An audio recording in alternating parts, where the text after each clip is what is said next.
What we want is all emotion. Made you lie with your funk before the loading. I'm Countee with Bass Space here in collaboration with Cambrothers, and I'm here with Jafunk. Music producer, DJ, artist. Yes. Thanks for joining us. Thank you. How's it going? It's going good. Yeah? So tell me, how did you get the name Jafunk? It's a bit of a funny story. When I was coming up with my artist name, I was writing all of these just random words down on a piece of paper. Like, I wanted my music to be funky, soulful, and then I also liked just the look of the letter J. And I had all this stuff on a piece of paper, and then my friend Josh from back in Perth, he's like, oh, what about Jafunk? And I thought about it, I was like, yeah, it's okay. I'll see what else I can come up with. And then it just stuck, and I was like, okay, I'll call myself that. When you were starting out, were people surprised, given your music, it's like soulful, funky, jazz, that it's this tall white dude from Perth? Yeah, I mean, I felt like it didn't really fit into like the Perth, the vibe of, the music that was happening in that city. So I don't know if, I've never had that actually, where people were surprised about, that it was this tall white guy from Perth, like you said, but yeah, I guess it is a bit strange. I mean, I guess that's the thing actually I've been thinking a lot lately, given that it's a pandemic and we're all wearing masks and there's a lot of anonymity, and you have this artist name, stage name, but you're also a music producer, and often we don't know who's creating these songs. You're always kind of behind the scenes. What's that like to have these songs out there that people may not know who you are, may not know who made this? You're constantly behind the scenes. What's it like to put things out there where you're just sometimes maybe a little invisible? Yeah, I mean, I feel like that kind of fits in with my personality a little bit. Like, I've always wanted to be this guy who's, not necessarily in the spotlight, but still doing great things. And, I kind of want my work to do the talking rather than me to do the talking. So that's kind of why it's weird right now to be on the camera and be right in the spotlight, I like to let my music do the talking for me. And this is your first video interview, right? Yes. So this is exclusive. It is. But I wonder also, in the age of social media, like you have an Instagram presence, that you're a little bit more out there. Do you feel like you have to put yourself out there with Instagram to post things to kind of push your music out?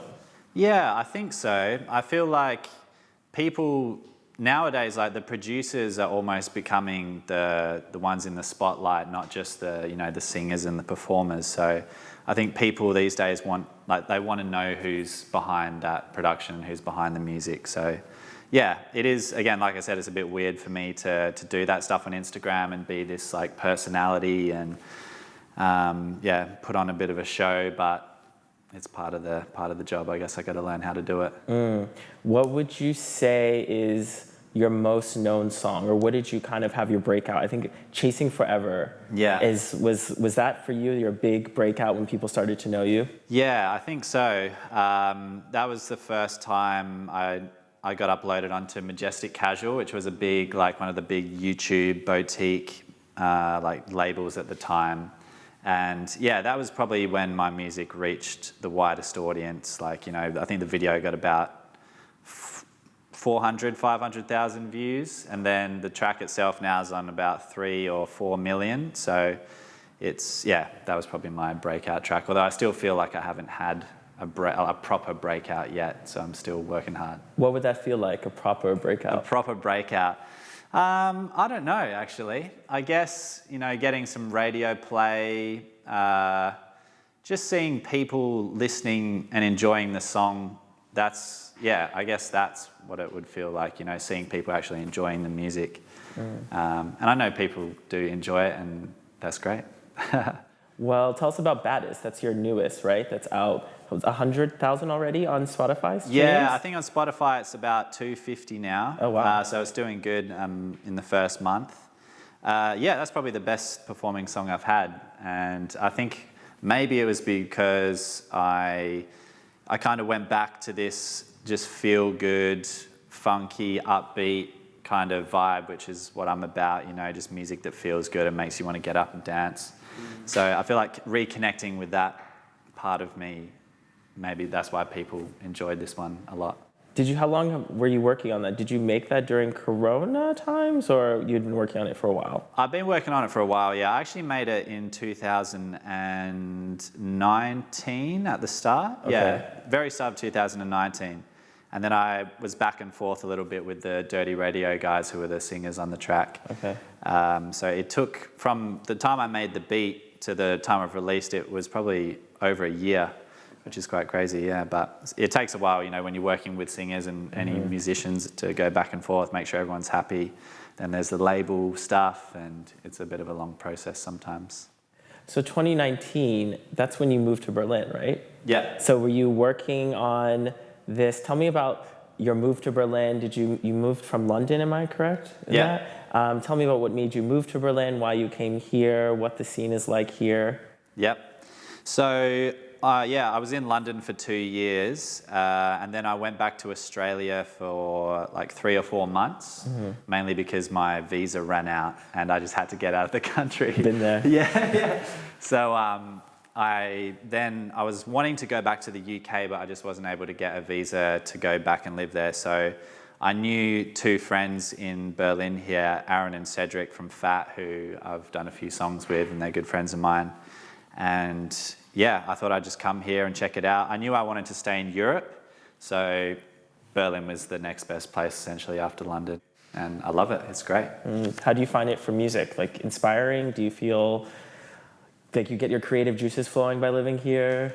Yeah, I feel like Berlin is such a free city.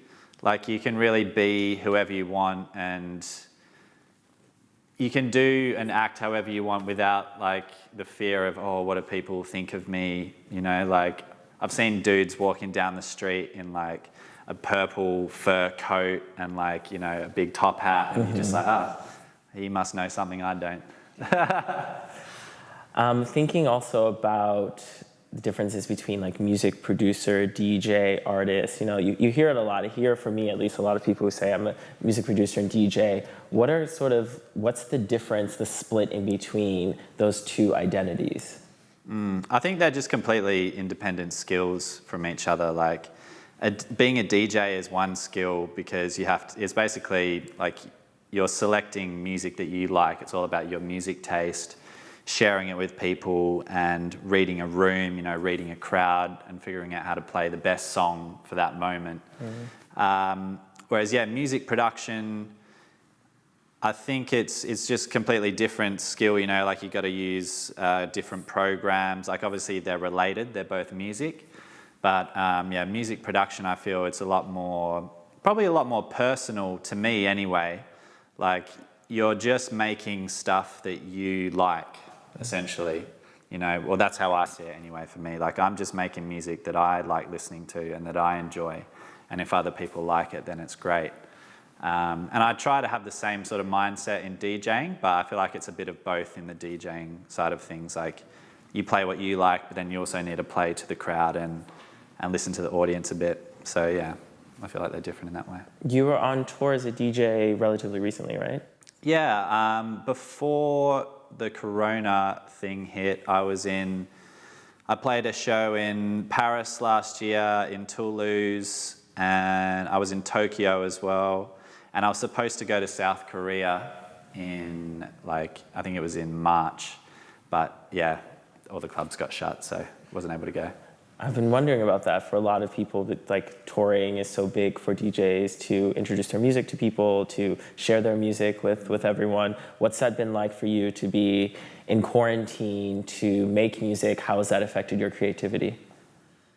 I think for me anyway, like I haven't been doing a whole lot of shows yet. I've had some shows in different countries, which is really cool. I mean, I had about 5, 6 shows in like London, Japan, France.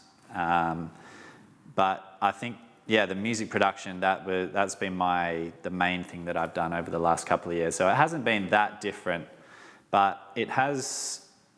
I think the thing that I've noticed during this quarantine period is that I'm kind of reconnecting with the reasons why I started making music in the first place. like when I'm DJing and touring and stuff, there's a lot of influences coming, like affecting you and affecting the music that you're making, and you kind of see what other people are doing a lot more, and you're like, oh, maybe I should make my music sound a bit more like that.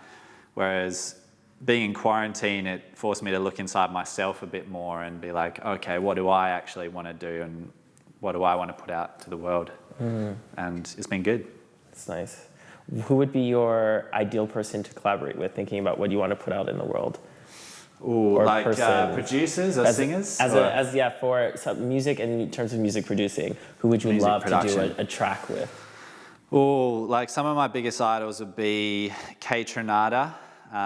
He's one of my favorite producers. It's just like crazy sound and vibe, and I like a lot of my stuff's based off his music. And then another guy from Canada called Pomo, he's one of my favorites. Danny McKinnon, who's his guitar player, he's like really funky, cool, soulful vibes. So I'd love to work with them. Yeah, I think they're at the top of my list. And what's next for you? As our final question, what's next for you? What's on the horizon for you? So I've got a single that will be coming out hopefully in July on a US label. I don't know how much I can share on that, okay. So I'm going to keep it kind of secret. But yeah, there's a new single coming out soon, and that's probably my favorite track that I've ever made. So I've got big hopes for it. Oh. Actually, I don't want to jinx it, so fingers crossed. Knock on wood. Yeah, exactly. Touch wood. But yeah, I really like that one, so I'm excited to see how that goes. Awesome. Well, thank you for joining us. What are your socials for people to follow you, to find your music? It's Jafunk official on everything, Instagram, Facebook, and Twitter, and then also new to TikTok is just at Jafunk. TikTok? Yeah. You're on TikTok? I've had to get on TikTok. Kids? Okay, yeah. I love it. It's I feel like if you can't beat them, you got to join them. So. True. Well, thank you so much for joining us. Yeah, thank you for having me. I'm Countee. This is Bass Space. See ya. Bye-bye. Cool.